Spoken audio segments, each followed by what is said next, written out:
Buenas tardes.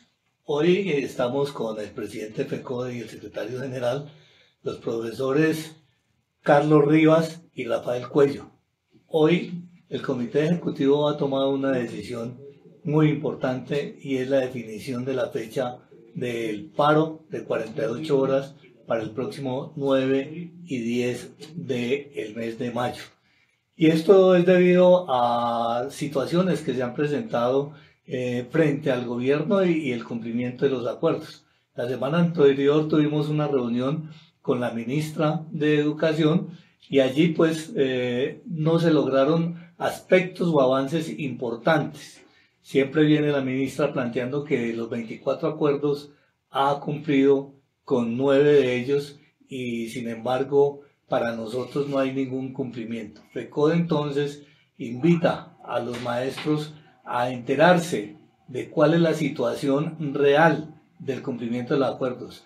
Profesor Carlos Rivas, bienvenido.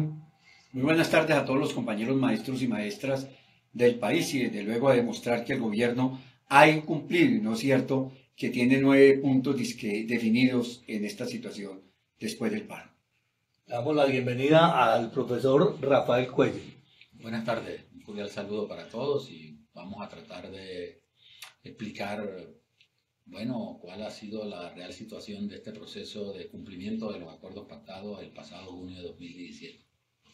Bueno, entremos en materia. Hay uno de los puntos que la ministra de Educación ha planteado como un aspecto importante en el tema del cumplimiento. Y dice que en la nivelación salarial ya se le ha cumplido a los maestros porque se expidieron los decretos. Bueno, esa es una responsabilidad del gobierno de expedir los decretos que tienen que ver con nivelación salarial, pero la verdad es que el gobierno no ha buscado los recursos para que se le pague el retroactivo a los docentes. Además, este es un acuerdo que viene del 2015 y desde luego pues que es un compromiso del gobierno y eso no quiere decir que haya cumplido en su totalidad el gobierno, sino que es el tránsito y el trámite que tienen los aspectos relacionados con la nivelación salarial. Pero hay un aspecto importante y es que se estaba hablando en el pliego de condiciones y él lo ha acordado que se iba a mirar el tema de lo que era la nivelación salarial hacia el año 2020-2021. ¿Qué ha pasado con eso? Bueno, producto del paro que realizamos el pasado año, se acordó en el acta firmada extender la nivelación salarial en cumplimiento de lo pactado en el 2015 a 2020 y 2021. Estamos en mora de que lleguemos a un acuerdo sobre cuáles van a ser los montos para que este proceso de nivelación salarial pueda desarrollarse y cumplir al magisterio colombiano que está a espera de ese proceso en el 2020 y 2021, lógicamente previo al desarrollo y el cumplimiento de lo establecido para los años que están en curso. Bueno, ese tema ahí queda entonces pendiente. Sin embargo, hay otro tema que es muy álgido y donde el Ministerio de Educación viene planteando que ha cumplido y es con la jornada única. ¿Cómo va ese proceso de jornada única? ¿Cuáles son las condiciones que plantea la Federación? Bueno, pues la verdad es que con relación a la jornada única, aquí lo que podemos decir es que fue un fracaso de la política del gobierno. El gobierno se comprometió a que solo iba a haber jornada única donde había las condiciones, o sea, donde había infraestructura, donde había alimentación, transporte para los estudiantes, las mejores condiciones en laboratorios, en material didáctico, y que también iba a ser el producto de la concertación con los maestros en las instituciones educativas. Esto no viene ocurriendo. Lo que ha hecho el gobierno es que ha venido imponiendo a rajatabla la jornada única sin recursos y pretende trasladarle esta responsabilidad a los entes territoriales certificados. El gobierno y FECODE hicimos un acuerdo que íbamos a hacer un estudio, un barrido en el país para ver en cuáles instituciones habían las condiciones y el gobierno nos ha mentido. Primero nos dijo que habían hecho un estudio producto de haber pedido información y luego dijeron que habían ido a las instituciones educativas. Hoy lo que hay es una imposición no solo de jornada única, sino también de ampliarle la jornada laboral a los maestros. Pero tenemos que aclarar algo, audiencia. FECODE está con la jornada única. Hemos sido gestores de eso, está establecido en la ley 115, en el extinto artículo 84, allí está, pero le hemos hemos retado, hemos emplazado al Ministerio de Educación Nacional en el sentido a que esa jornada única, porque se requiere desde 1968 para acá, cuando el Guillermo León Valencia anuló la jornada, que la implementen, pero que la implementen con infraestructura, con dotación, con todos los requerimientos. Sin embargo, la respuesta del Ministerio ha sido imponerla, sacarla como programa, no importa los resultados, no importa si hay condiciones o no. Bueno, pero aquí a la Secretaría de Prensa nos llegan permanentemente quejas de maestros, donde nos dicen que por implementar la jornada única han puesto a sobrar docentes en la jornada de la tarde. En otras partes, con el recorte de las 8 horas que tenía la jornada única y que la modificación que se le hace al decreto 501 plantea que ya no son 8 horas sino 7, también sobran maestros. ¿Qué orientamos ahí a los maestros? ¿Cuál es la posición de la federación? Bueno, la FECODE tiene una posición y es que hay que hacer jornada única donde hay las condiciones suficientes.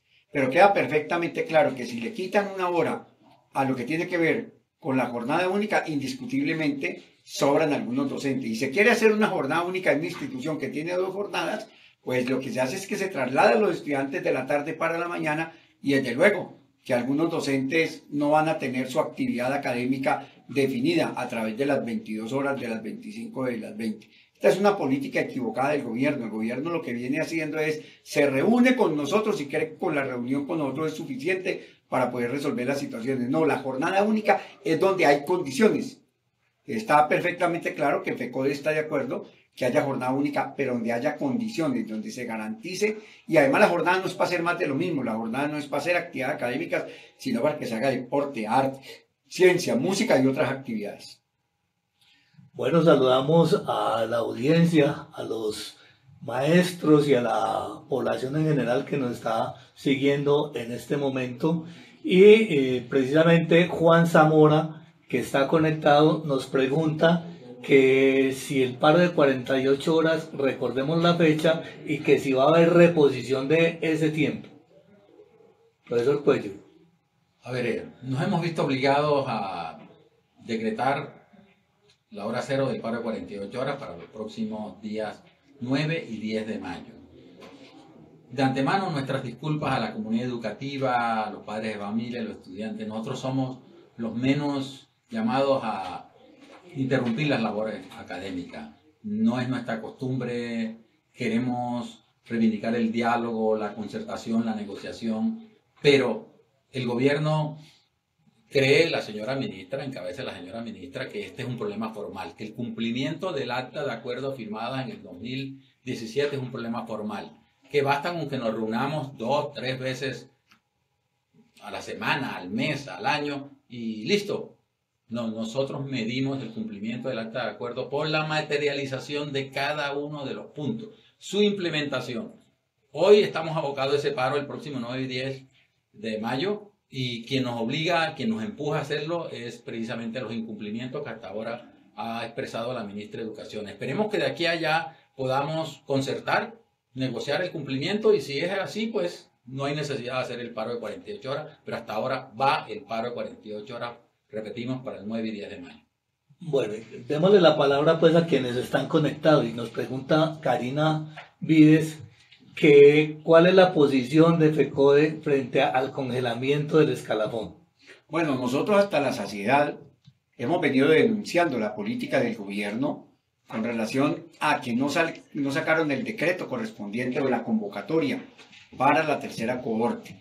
El gran debate con el gobierno es que indiscutiblemente en esta oportunidad van a ser más de 80.000 maestros y eso genera unos recursos y el gobierno lo que hace es que pretende alargar lo que tiene que ver con el situado fiscal hasta el año 2020. O sea, quiere decir que en el 2018 se haría la convocatoria y los resultados de los listados saldrían en el 2019 y los efectos fiscales se plantearían hasta el 2020. El gobierno le está haciendo un gran favor y yo diría que la tarea al Banco Interamericano de Desarrollo que señala que hay que congelar la planta y que hay que congelar los escalafones.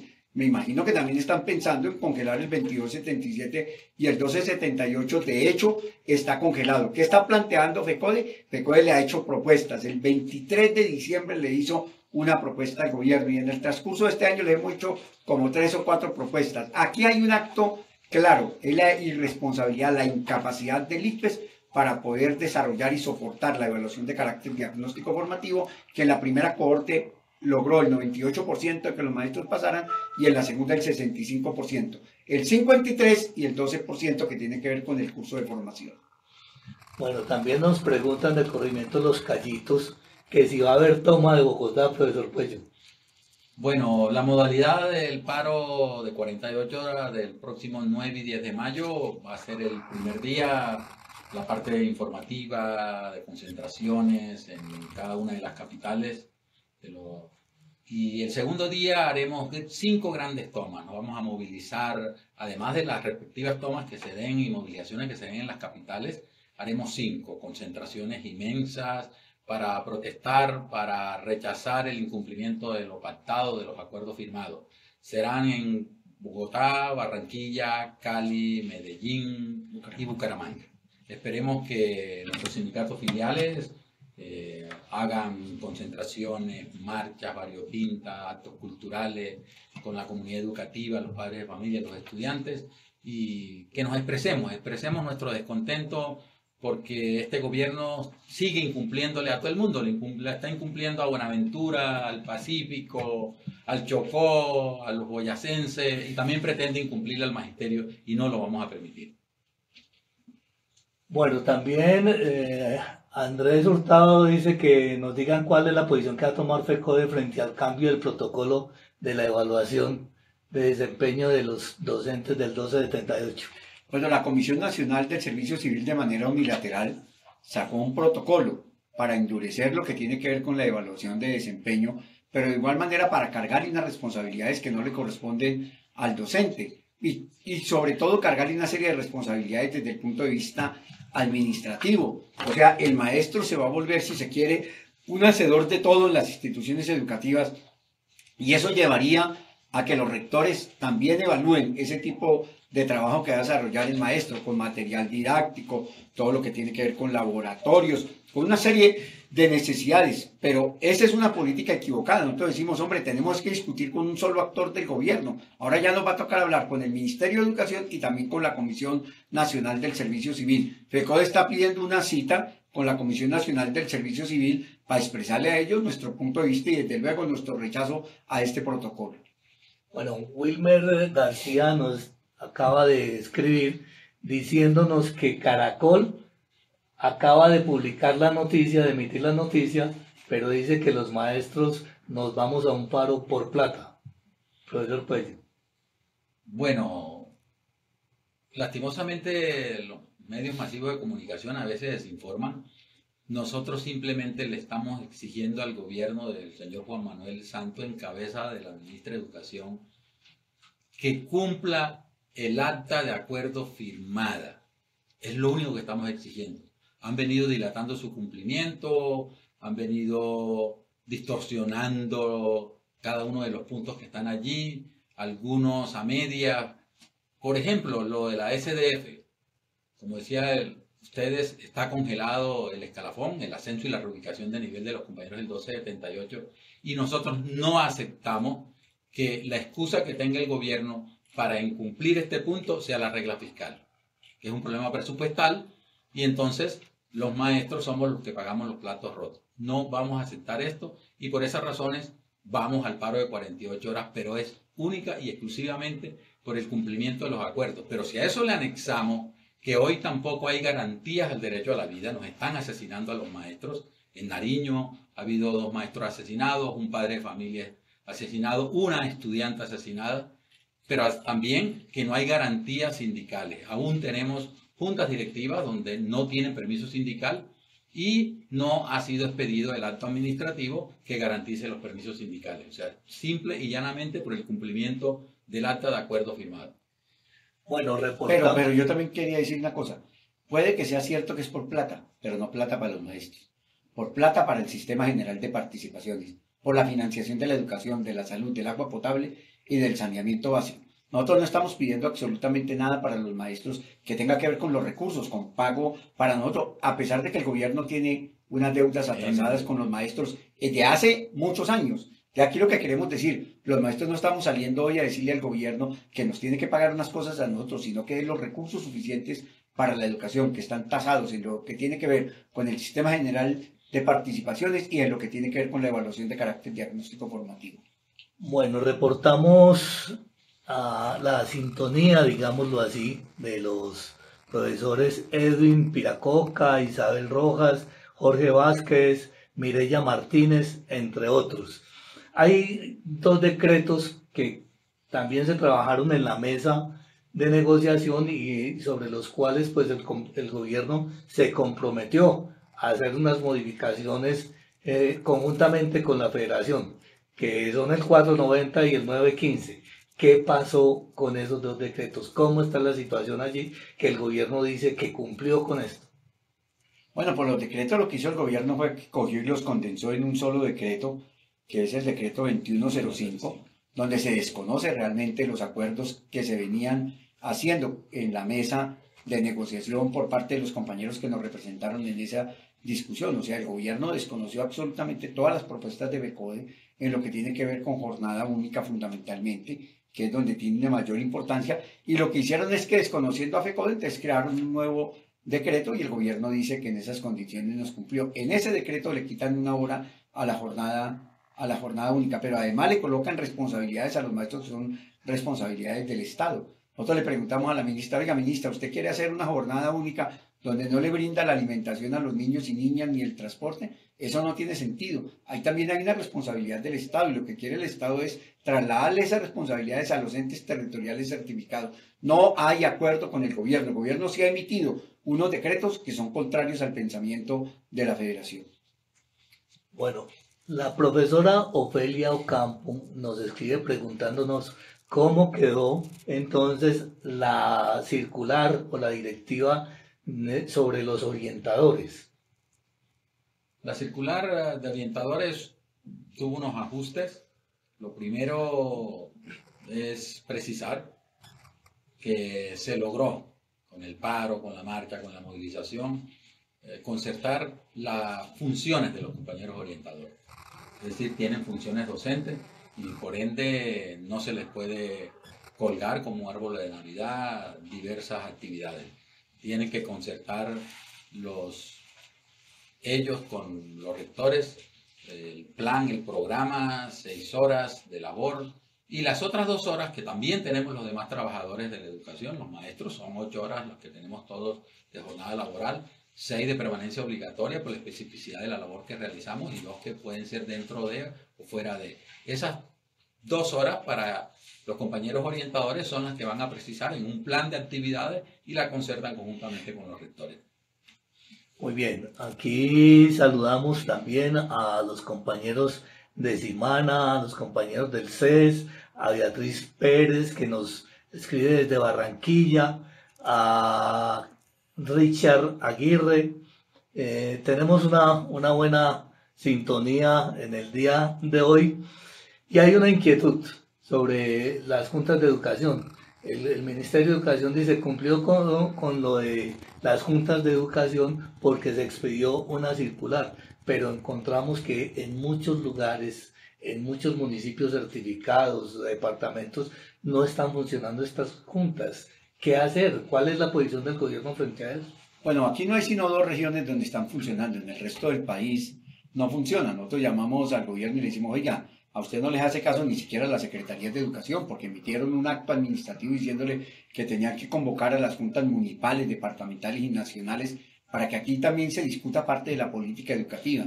La verdad es que hoy podemos decir que más de un 98% no están funcionando las juntas educativas. Ese es un acto de irresponsabilidad del gobierno. Está en la ley 115 de 1994 y al gobierno no le gusta implementarlas porque ahí son un escenario para discutir la realidad política de la educación en Colombia. Esta fue una de las conquistas importantes que tuvo la Ley General de Educación de hacer o de dar la posibilidad de que los maestros pudieran participar en el diseño de política educativa. Precisamente la Ley 115, cuando mira los foros educativos, cuando diseña lo de las juntas nacionales, departamentales, distritales y municipales de educación, fue propiciar un escenario de discusión, de controversia, de pluralidad, donde estuvieran representados los actores del sistema educativo y se posibilitara, además del debate, consensuar unas alternativas, una salida. Hoy a eso le teme el gobierno, no lo implementan, no hay tampoco Junta Nacional de Educación. Y eso le corresponde a la señora ministra de Educación hacer la convocatoria y ni siquiera ella ha sido capaz de hacer la convocatoria. Entonces, si la cabeza no marcha, mucho menos podemos esperar que en los distritos, en los municipios y en los departamentos simplemente la JUDE, la JUME y la JUDI. Muy bien, ahí dentro de los acuerdos que dice la ministra que cumplió, está planteándose el tema del bienestar laboral de los docentes. Y entonces allí se habla del encuentro folclórico, se habla de los juegos del magisterio. ¿Qué le hace falta a estos juegos y a este encuentro folclórico? Bueno, indiscutiblemente un poco más de organización y que en las regiones haya compromiso por parte de las secretarías de educación y que haya una mayor financiación. Necesitamos de unos recursos. Nosotros hicimos un acuerdo con el gobierno, pero no vemos que los recursos estén destinados a este tipo de situación. Cada vez debe mejorar las actividades deportivas con ampliación de los participantes y de igual manera con la jornada folclórica. Los maestros somos no solo trabajadores de la educación, sino trabajadores de la cultura y hemos demostrado en estos eventos, trabajadores de la cultura y del deporte, hemos demostrado nuestra capacidad, la iniciativa, la creatividad de los docentes y el gobierno pues no puede decirnos que este es un gran hecho de importancia porque está en el Código Sustantivo del Trabajo, porque está en las normas de salud y porque tiene que garantizarse, porque esto tiene que ver con el crecimiento en la salud de los maestros que le permitan pues mejorar desde el punto de vista anímico sus actividades laborales. Bueno, nos pregunta Néstor Páez que para cuándo se están programando los cursos de la segunda cohorte de la evaluación con carácter diagnóstico formativo. Bueno, hoy, como se ha venido desarrollando aquí en este Facebook Live, hemos expresado que el gobierno, amparado en un problema fiscal, no ha expedido la convocatoria para la tercera corte de ascenso y reubicación de nivel para los compañeros del 1278, pero tampoco ha expedido lo concerniente a la formación del 12% y por ende la convocatoria a los cursos para que los compañeros que queden inmersos en esta tanda vayan a esos cursos, los desarrollen, los aprueben y pasen a reubicación y ascenso de nivel salarial. No, eso está en manos del Ministerio de Educación y el Ministerio ha sido negligente hasta la fecha para hacer esa convocatoria. Bueno, Natalia Ramírez nos está planteando que es necesario, que es urgente, un cambio favorable en el modelo de ascenso en el 1278, que no más evaluación con carácter diagnóstico formativo. Esta habíamos dicho que iba a ser transitoria mientras lográbamos concertar el estatuto único. ¿Qué le podemos decir a Natalia?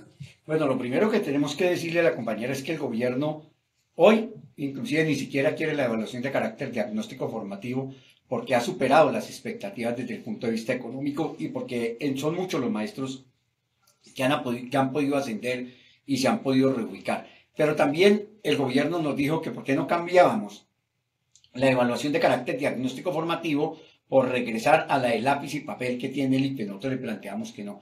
FECODE le planteó una alternativa y es que le hiciéramos a través de los cursos de formación. Hagamos los cursos de formación, que el maestro vaya a las universidades y que las universidades, pues desde luego, mirando un diagnóstico de cada una de las instituciones educativas, pudiera generarle el ascenso y la reubicación a los maestros. Pero hay maestros que nos dicen, oiga, ¿por qué no mantenemos los 3 criterios? Título, tiempo de servicio y producción. Queremos decirle que los títulos están utilizando porque el maestro asciende. Y en el tiempo queremos decirle a los maestros, es que hoy el tiempo para que un maestro ascienda o se reubique es de 1 año. Si discutimos tiempo, el gobierno puede muy fácilmente decir que el maestro tiene que quedarse un tiempo de temporalidad o en los niveles o en los diferentes ascensos. Y en el caso concreto de la producción, pues habría que definir qué tipo de producción. El gobierno nos ha dicho que sí, que los 3 criterios sí, pero que debe participar el portafolio, y en el portafolio pues aparecerá la evaluación de los padres de familia, de los mismos educadores, una serie de circunstancias que nosotros creemos que atentarían contra la posibilidad de que la evaluación genere los resultados reales. Nosotros somos del criterio de que hay que quitar la evaluación de la posibilidad de los ascensos de los maestros, pero el gobierno no lo ve como tal. Bueno, Jorge Armando Cuello nos está preguntando que por qué la fecha de las elecciones, la fecha del paro está tan cerca al tema de la jornada electoral. Bueno, nosotros no determinamos esa fecha teniendo como referente el 27 de mayo. Simplemente que en nuestro espíritu de negociación, de concertación, de diálogo, aspirábamos que en la audiencia que sostuvimos el jueves pasado con la señora ministra se dieran avance, y por eso veníamos dando un compás de espera para que eso pudiera salir una alternativa de allí. ¿Cuál? Cumplir una metodología, unos tiempos para cumplir el acta de acuerdo. Sin embargo, eso no se dio. A pesar de ello, nosotros seguimos reivindicando el diálogo, la negociación, y repetimos, esperemos que de aquí al 9 y 10 de mayo pueda haber luz al final del túnel. Si no, lo haremos, pero no tiene nada que ver, y esperemos que ahora no nos endilguen que es un paro político. Estamos haciendo un paro político. En eso FECODE nunca ha utilizado esta estrategia para reivindicar sus derechos, no. Simplemente colocamos eso, y bien distante del 27 de mayo para que no nos vayan a malinterpretar. Exigimos el cumplimiento de los acuerdos y ojalá se dé antes del paro, y si no, pues obligados, vamos para el 9 y 10 de mayo. Bueno, la otra pregunta que nos hacen es, ¿por qué un paro cuando ya este gobierno, la ministra y el presidente están a puertas de salir? Pues yo creo que aquí lo que hay que plantear es que FECODE ha sido sistemático en una respuesta contundente al gobierno cuando el gobierno no cumple. Si el gobierno no cumple, nosotros hacemos el paro. Mire cómo son las cosas. Uno nos preguntan que por qué vamos a hacer paro tan cercano a las elecciones. Los otros nos dicen que por qué vamos a hacer un paro, entonces cuando este gobierno se va. Y cuando llegue el otro, si llega el 7 de agosto, muy seguramente, si no han cumplido, los maestros vamos a salir al paro. Entonces el gobierno podría decir, oiga, pero nosotros acabamos de llegar. No, aquí es una responsabilidad del Estado, del gobierno como tal, de las clases dominantes, y como tal nosotros le exigimos al gobierno. Claro, vamos a despedir este gobierno con movilización y con lucha, como son las estrategias de los trabajadores cuando el patrón no cumple.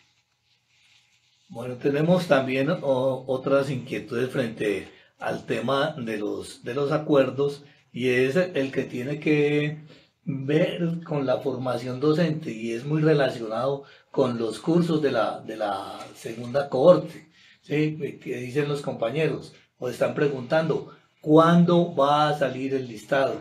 ¿Cuándo empieza? ¿Cuáles son las universidades? ¿Qué ha dicho el gobierno en torno a eso? Pues nosotros el pasado jueves le exigimos a la señora ministra de Educación que definiera una fecha cuándo va a salir el listado de ese 12% que se negoció. Pero igualmente la convocatoria de los cursos para que ese grupo de compañeros y compañeras vaya a hacer el trámite de los cursos y pueda ascender y reubicarse. Eso está en manos del gobierno nacional. Precisamente sigue incumpliendo, y por ello vamos al paro de 48 horas. Pero además aclarar que FECODE hizo las observaciones pertinentes al decreto que ellos presentaron. Y hoy lo que tienen que hacer es producir el decreto. Producir el acto.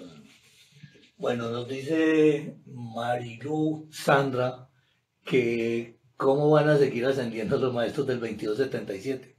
No, los maestros del 2277 siguen ascendiendo como tal.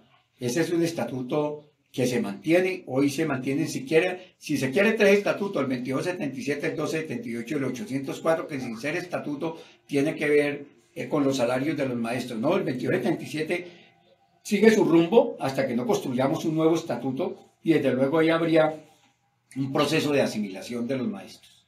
Pero hay que decir que ciertamente uno de los grandes sectores sacrificados por las políticas del gobierno, son los maestros cobijados por el 2277, en tanto y por cuanto una buena franja de compañeros están en el grado 14 desde hace más de 16 años y vienen congelados en el grado 14 porque no hay grado 15, no hay grado 16. Eso es lo que también ha obligado, no solamente lo del 1278 y lo del 804, para que el Comité Ejecutivo de FECODE se plantee la posibilidad, la alternativa de consensuar un estatuto de la profesión docente, el trabajo que estamos haciendo y aspiramos a culminarlo prontamente. Bueno, como abordamos el tema de la jornada única, nos preguntan desde Boyacá que en algunos colegios están iniciando jornadas desde las 7:30 de la mañana hasta las 3:30 de la tarde. ¿Qué pueden hacer los maestros en este caso? Los maestros están amparados por el decreto 1850, por la directiva ministerial número 16 y por los decretos de salarios que dicen que tenemos que trabajar 6 horas. Las horas adicionales de la jornada única, el gobierno tiene que nombrar unos docentes para que contribuyan con la jornada única.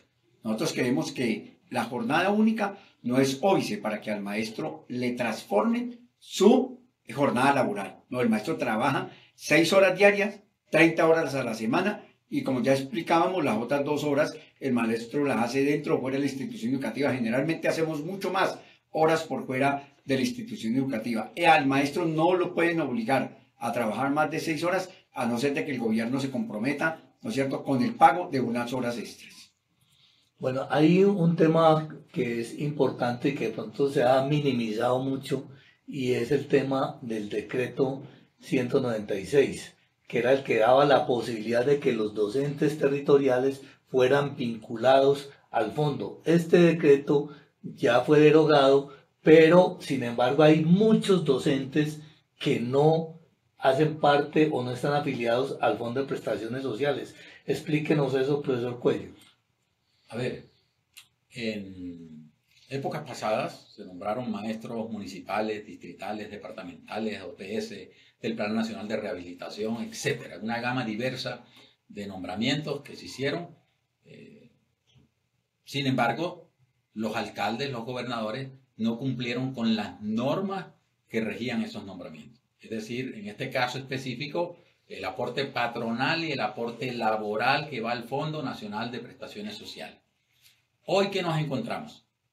Se expidieron 2 decretos, entre eso el 196 de 1995, donde se daban unos periodos de gracia de 6 meses en los 2 decretos para que los alcaldes, los nominadores, hicieran convenios interadministrativos con el Fondo Nacional de Prestaciones Sociales, con la fiduprevisora, para incorporar a sus maestros allí y hacer unos convenios de pago por los aportes laborales y patronales en un tiempo determinado el que concertara.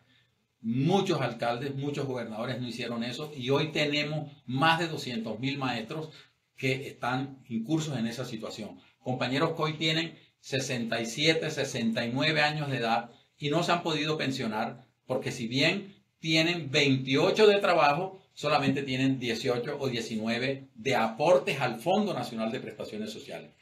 Hemos combinado a la ministra de Educación, hemos emplazado al Ministerio de Educación que debe resolverse eso a través de un acto administrativo con fuerza de ley para que se haga un convenio, un nuevo convenio entre los alcaldes o los gobernadores que tengan maestros en esas situaciones con la fiduprevisora y la deuda por aporte laboral y patronal la paguen en 5, 10, 15 años, los años que consideren ellos, los que convengan, los que concerten, pero le solucionamos el problema a los maestros que tienen que pensionarse y que hoy no lo han podido hacer, porque con razón la fiduprevisora del fondo les dice, usted no cumple el estatus pensional de 20 y 55, por ejemplo. Así tenga más de 28 años de labor, pero no 28 de aportes al Fondo Nacional de Prestaciones Sociales, porque las alcaldías y los departamentos, los entes territoriales no hicieron esos aportes. Pero lo que estamos llamando la atención es que el maestro no es el responsable de esa situación, luego entonces no puede pagar los platos rotos de ello y tiene que ser el gobierno el que lo solucione, y en este caso la ministra de Educación a través de un acto administrativo con fuerza de ley. Bueno, Ana Gloria Salinas nos pide que repitamos la fecha del paro de 48 horas. Es el 9 y el 10 del próximo mes de mayo. 9 y 10 de mayo, paro de 48 horas. El tema de prestaciones sociales, el Ministerio de Educación plantea que se ha reunido con el Ministerio de Trabajo y que espera una reunión con el ministerio, con la fiduprevisora para solucionar la situación de los maestros en cuanto al reconocimiento de las prestaciones sociales. ¿Cómo está ese reconocimiento, los tiempos, si se respetan o no?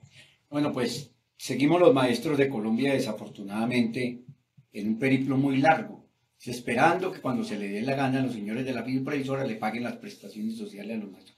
Ese es un derecho de los trabajadores de la educación, eso es un derecho de cualquier trabajador. Vaya usted a otra empresa a ver cuánto le demoran, es exactamente lo de ley. Aquí se los demoran 100, 180, 200 días y obligan al maestro a colocar un abogado para que el abogado le haga la reclamación con intereses de los derechos prestacionales de los maestros. Inclusive, pactamos con el gobierno en que se cumpliera lo que tiene que ver con los plazos. El gobierno simplemente sacó un acto administrativo hacia las regiones, pero el Consejo de Estado le dijo al Ministerio de Educación que tiene la obligatoriedad de pagar lo que tiene que ver con las prestaciones sociales en el tiempo indicado. El gobierno tampoco le hace caso. Este es un gobierno que desafortunadamente no cumple lo pactado con los trabajadores. Este es un pacto social que hicimos con el gobierno, es ley para las partes, y el gobierno sigue burlándose de los derechos de los maestros, tales como los derechos prestacionales. Pero además hay que añadir allí que estuvimos a puerta de que nos excluyeran de la aplicación de la ley 1071. Afortunadamente logramos esa reivindicación, pero aparejado a eso, el decreto que hoy dice el ministerio que está en trámite, pero ¿hasta cuándo? Le estamos diciendo a la señora ministra, es el decreto que debe solucionar los tiempos que tiene el ente territorial para hacer la resolución de reconocimiento, el envío, en qué tiempo lo envía al Fondo Nacional de Prestaciones Sociales, los tiempos que debe tener el Fondo Nacional de Prestaciones Sociales para evacuar esa resolución, el tiempo de reconocimiento en la administración de la resolución de pago y el giro o desembolso de la fiduprevisora. Y ese decreto lo están haciendo desde el año pasado y mire por dónde vamos, estamos en abril y a estas alturas la respuesta que nos dio el pasado jueves la ministra está en trámite en la función pública y en el Ministerio del Trabajo. Es eso lo que estamos exigiendo, que cumplan lo que está pactado. ¿Cuánta plata tienen que pagar por demandas en el incumplimiento del reconocimiento de las prestaciones sociales? No, pues la plata es una plata que yo diría hoy que es una cantidad impensable, porque no solo le deben la prestación social al maestro, sino que el maestro está planteándole al gobierno que ante el incumplimiento le pague con intereses. Yo diría que hoy vamos cercanos a varios billones de pesos el pago de las prestaciones. No me atrevería a decir una cuantía, pero sí es un hecho muy protuberante que además genera detrimento patrimonial porque se paga con los recursos del fondo, porque el Estado y fundamentalmente el gobierno y la fiduprevisora tienen una actitud paquidérmica para poderle cumplir con los derechos a los maestros desde el punto de vista prestacional.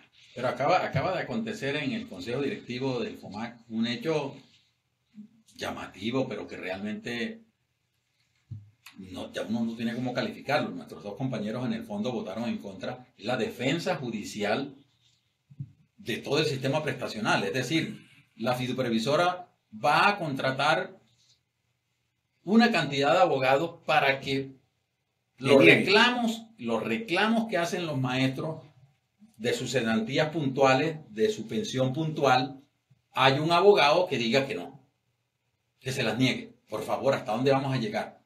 Y solamente cuánto demanda, cuánta es la erogación y que sale de la plata de nosotros, del Fondo Nacional de Prestaciones Sociales, pagarles a los abogados la defensa judicial de los reclamos que hacemos nosotros los maestros en materia de prestaciones sociales. Por Dios, ¿hasta dónde, señor gobierno? Pero además también hay otro hecho, y es que la comisión fiduciaria la acaban de subir de 45.000 a 57.000 millones de pesos. Votaron los tres del gobierno ante la ineficiencia de la fiduprevisora. O sea, plata para que defiendan ¿a quién? Defiendan al gobierno porque el gobierno no le paga de manera oportuna las prestaciones sociales a los maestros. Cada abogado por cada caso le pagan 180.000 y alrededor de unas 60.000 prestaciones represadas. Pues miremos cuánto es 180.000 pesos por 60.000, para que vea la situación en la que nos encontramos en este momento. Bueno, nos pregunta o nos comenta Wilmer Antonio García que cuál es la determinación que va a tomar FECODE sobre el tema del PAE, que en muchas partes no arranca, en otras, como en Sucre, que está también pendiente de arrancar. ¿Cómo va a ser ese proceso? ¿Qué piensa FECODE? El programa de alimentación escolar no es gratuito que los gobernadores, los alcaldes certificados, hayan decidido devolverle, entregarle eso al ministerio y que el ministerio sea el que contrate directamente, porque se ha vuelto una olla de corrupción, porque el Ministerio de Educación, el Gobierno Nacional, pretende descargarle ese programa a los entes territoriales, a las gobernaciones, a los distritos, a los municipios certificados, y hoy ese programa, que realmente se considera importante para el desarrollo de la educación de los niños y los jóvenes, no ha cumplido el papel que se esperaba de él. Y hoy hay remedos del plan de alimentación escolar porque ha servido solamente para enriquecer a unos cuantos, en detrimento del alimento, del refrigerio caliente para los niños y los jóvenes. Bueno, hay un tema que es fundamental y diría yo que tiene que ver básicamente como uno de los puntos más importantes en la determinación de este paro, y es el que tiene que ver con la financiación de la educación. El Ministerio de Educación ha planteado que viene cumpliendo porque ha realizado 10 reuniones. ¿Cuál es la posición, en qué estado se encuentra el tema de la financiación en la comisión que se implementó o se instaló? Bueno, esta era una comisión de alto nivel que eran los mismos con las mismas. Nosotros les exigimos que participaran los alcaldes, los gobernadores, los secretarios de educación, y tenemos una coincidencia entre ellos y nosotros. Es que aquí hay que hacer una reforma de carácter constitucional. Una reforma legal es ni nada más ni nada menos que coger la misma plata que hay y redistribuirla. O sea, pelearnos entre los 4 sectores para ver quién tiene más fuerza y más capacidad para arrancar plata. No, nosotros somos del criterio de que tiene que haber un proceso de financiación de la educación, y eso se hace a través de una reforma de carácter constitucional. Necesitamos incrementar el Producto Interno Bruto también para que tenga un impacto en el caso concreto de la educación. Hoy, la plata que se está entregando solo sirve para pago de nómina, no va más allá en el caso concreto de la educación. La ministra no puede decirnos a nosotros que ha cumplido. Ministra, no le digamos mentiras al país, digámosle la realidad. Ustedes tienen una intencionalidad, que se haga una redistribución de los recursos, pero con un agravante, y es que no van a incrementar más recursos para el caso concreto de la educación. Hay unas brechas importantes como el tema de la cobertura, el preescolar, el tema de la infraestructura. Estos y de la misma canasta educativa, estos aspectos, ¿cómo se han abordado en esa comisión? ¿El gobierno sí ha planteado una solución concreta a esas brechas que tiene el sistema educativo?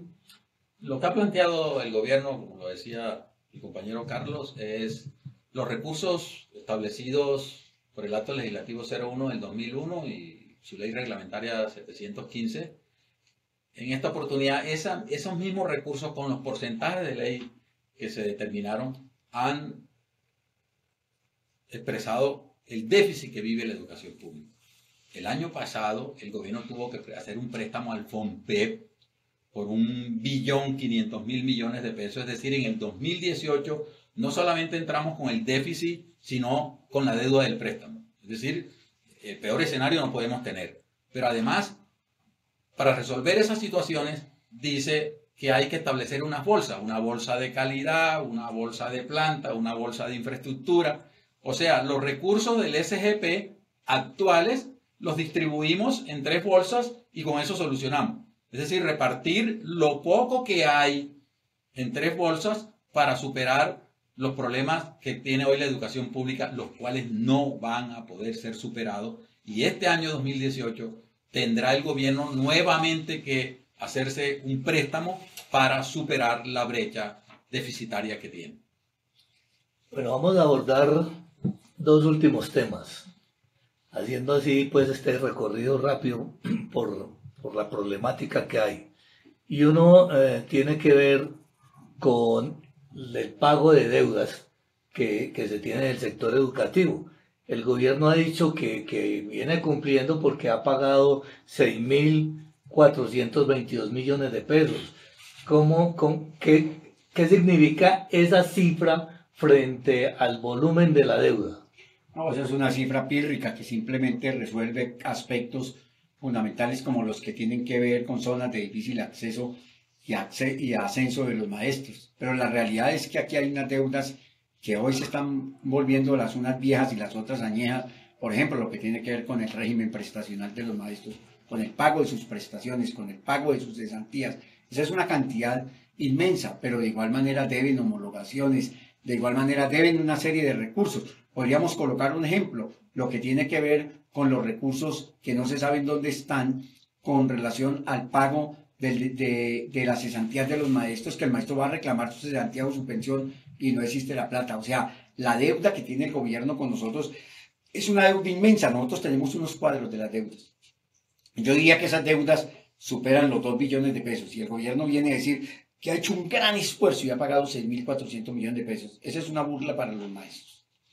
Bueno, y viene un tema que es la preocupación o la gran preocupación del magisterio colombiano, y es el tema de salud. Hubo una contratación en noviembre del año pasado, se inició el proceso, la prestación de servicio por 8 entidades y posteriormente 2 entidades más para completar las 10 zonas o las 10 regiones que se necesitaban para cubrir la atención médica del magisterio colombiano. Se programaron o se plantearon unas auditorías de calidad, se contrató una y el gobierno pues ha planteado que se está pendiente de la segunda contratación de la auditoría. Sin embargo, la prestación del servicio médico hoy viene presentando muchas falencias, muchas dificultades. Los maestros se quejan de que no dan las citas oportunamente, de que continúan represando las cirugías, no entregan los medicamentos. En Antioquia todavía los maestros se quejan de que la entidad Red Vital no tiene la historia clínica de ellos. Frente a esta problemática, ¿qué le podemos decir a los maestros que están conectados? A ver, ciertamente hubo un proceso de licitación que ha culminado, 3 regiones, en todas las regiones. Hay un nuevo pliego de condiciones. ¿Nosotros qué estamos exigiendo? Que ese pliego de condiciones se aplique, que no le sigan colocando barreras de acceso al magisterio para la atención en el servicio médico asistencial, pero igualmente que la FIDU previsora cumpla el papel que le corresponde y el cual cobra pero hartísimo. Un dinero no es gratuito, no está haciendo un favor, está haciendo un negocio, pero ese negocio lo está haciendo mal porque no cumple con lo que le corresponde. Hoy, ese pliego de condiciones, ya los maestros y nuestros beneficiarios no creen, nos están diciendo que es peor este contrato que el anterior, un absurdo, pero eso es lo que sienten en carne propia los maestros y por eso lo expresan y por eso lo manifiestan. Nosotros vamos al paro el 9 y 10 también por tener un servicio de salud digno en correspondencia con el pliego de condiciones que se ha contratado. Bueno, ¿cuál es la invitación? Terminemos con una invitación a los maestros, a la comunidad educativa frente a este paro de 48 horas. Bueno, este paro de 48 horas es un paro justificado.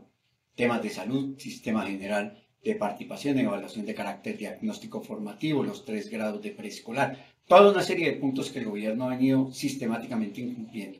Este es un llamado a la sociedad a que apoye la posición de FECODE de la defensa de la educación pública.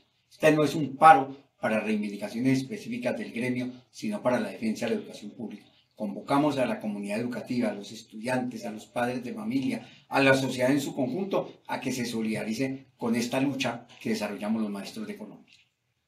Bueno, queremos saludar también a Candy Fonseca, Ángel María Rivera, a Ángela María Rivera, perdón, a Javier Orlando Rodríguez, a Mario Botero, docentes que estuvieron conectados en este Facebook Live. Los esperamos entonces a ustedes el próximo 9 y 10 de mayo en las calles con la movilización para que luchemos por las reivindicaciones de nuestro gremio.